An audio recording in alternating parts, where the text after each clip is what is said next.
বয়স বাড়বে কিন্তু বৃদ্ধ হবেন না এই খাবারগুলো খেলে। 1 নম্বরে আছে খাবারের লবণ কম খাবেন অথবা পরিমাণ মতো লবণ খাবেন। 2 নম্বরে বেশি বেশি সিদ্ধ ডিম খাবেন, সম্ভব হলে দিনে 2টা সিদ্ধ ডিম খাবেন। আর সিদ্ধ ডিমের বেশি উপকার পাওয়া যায় সকালে খালি পেটে খেলে, কারণ এটাতে শরীরে শক্তি বৃদ্ধি করে, কর্মক্ষমতা বৃদ্ধি করে, চোখের দৃষ্টিশক্তি বৃদ্ধি করে ইত্যাদি। 3 নম্বরে রয়েছে গরুর মাংস মাসে 2 বার অথবা সম্ভব হলে 3 বারও খেতে পারেন। 4 নম্বরে একই নিয়মে মুরগির মাংসও খাবেন। 5 নম্বরে ছোট মাছ অথবা বড় মাছ প্রতিদিন খাওয়া উচিত, প্রতিদিনই খাবেন।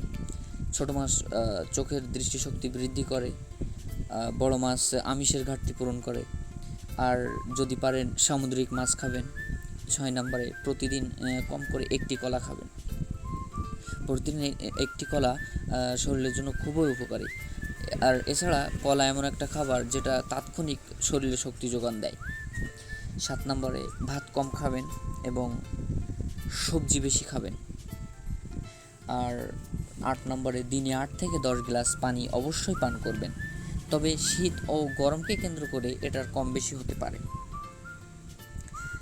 এবং 9 নম্বরে সপ্তাহে কম করে 4 দিন ব্যায়াম করবেন। আমরা জানি ব্যায়াম ছাড়া শরীরের সুস্থ রাখা সম্ভব নয়।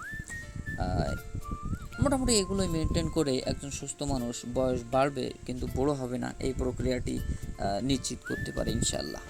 ভিডিওটি ভালো লাগলে অবশ্যই সাবস্ক্রাইব করে পাশে থাকবেন।